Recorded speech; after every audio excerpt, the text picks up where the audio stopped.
Agak rendah posisinya.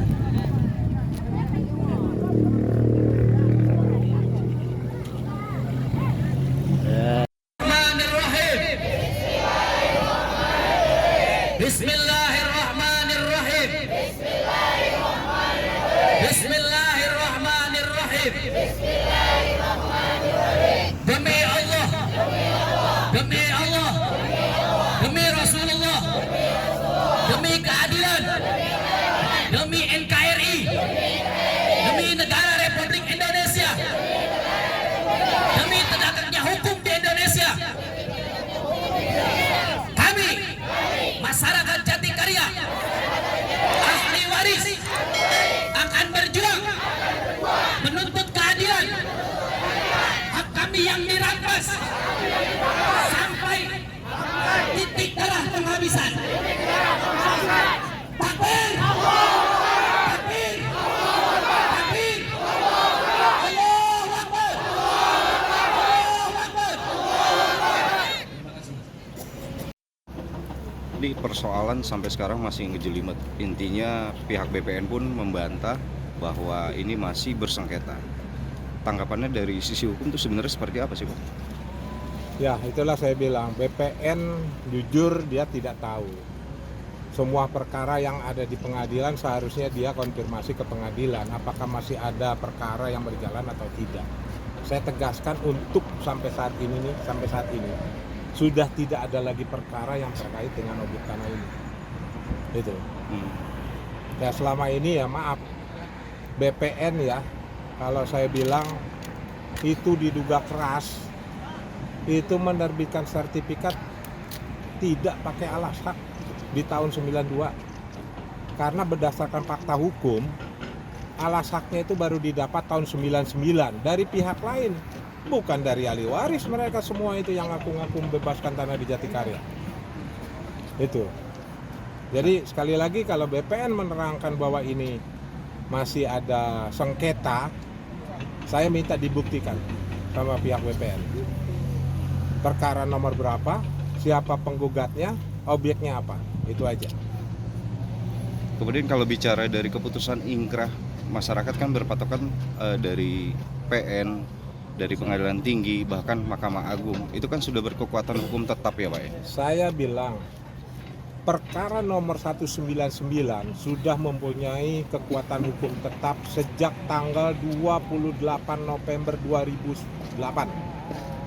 Dan juga objek tanah disita dari sejak tahun 2000. Ya, dan kepada pihak tergugat 1 dan tergugat 2 juga ada putusan provisi yang melarang untuk melakukan kegiatan pembangunan apapun, baik yang akan maupun yang sedang berjalan di atas objek perkara. Gitu. Dan objek sita tersebut sejak tahun 2010 telah berubah sifat menjadi sita eksekusi. Ya. Jadi PUPR membebaskan tanah ini di atas objek tanah yang sudah mempunyai kekuatan hukum tetap. Tapi anehnya, pemilik yang dinyatakan dalam putusan 199 tidak pernah diikutsertakan sebagai pihak. Itu. Pak, lebih ke sederhananya artinya masyarakat di sini memang sudah mempunyai kekuatan hukum. Itu jelas. Jelas. Kalau bicara itu 2008 sudah berkekuatan hukum tetap. Tapi kan ada pihak lain yang mengajukan gugatan secara diam-diam, warga yang sudah punya putusan, sehingga terdapatlah putusan yang saling bertentangan. Nah, di situ mereka mengajukan PK2. Ternyata Mahkamah Agung menegaskan bahwa dari putusan PK3 yang berlaku hanya putusan Mahkamah Agung nomor 218 PK 2008 tanggal 28 November 2008. Artinya meskipun sekarang masih ada gugatan, itu bisa gugur ya, Pak? Atau Enggak. Orang boleh-boleh aja ngajuin gugatan, ya kan? Tapi kan makanya saya bilang, dari sejak awal saya belum ngajuin gugatan, saya sudah dipesan sama kepala desa bahwa di atas objek tanah ini banyak terdapat SPH yang diduga kuat palsu, akte jual beli palsu. Dan itu bukan hanya 1-2, tapi kan faktanya jelas, terbukti kan?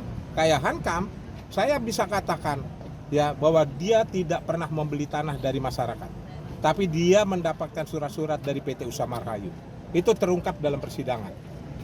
Berdasarkan bukti akte perjanjian antara Mabes TNI dengan Direktur PT Usama Rahayu yang namanya Niko Samsi Kartajumito.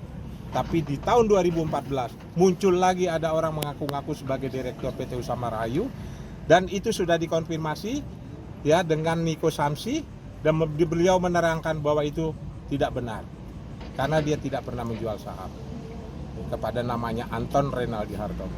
Nah sekarang diduga kuat beliau yang bermain di Mabes Polri dengan menuduh balik bahwa seakan-akan girik yang dimiliki masyarakat itu palsu. Itu. Ternyata keasilannya seperti apa, Pak?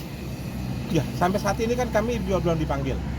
Tapi kalau bicara hukum, itu girik sudah dari tahun 2000 dipergunakan dalam persidangan. Kalau bicara pidananya sudah gugur demi hukum. Gitu loh. Artinya ini memang udah hak milik Ini keluarga. sudah jelas. Ini kan saya bilang, ini hanya perbuatan dari oknum-oknum aja ini yang tidak rela. Padahal jelas pemerintah RI tidak pernah membebaskan ini dari masyarakat Jatikarya sampai detik ini. Ada lagi? Berarti BPN yang berklik ya Pak dari sini? Informasi yang saya peroleh dari orang-orang BPN bahwa penerbitan sertifikat itu diduga kuat karena ada ulah oknum yang namanya Letkol Suwaji. Benar tidaknya saya kan tidak tahu karena saya tidak melihat secara langsung, tapi informasi yang saya peroleh itu Pak Masri asik mendapatkan tekanan sehingga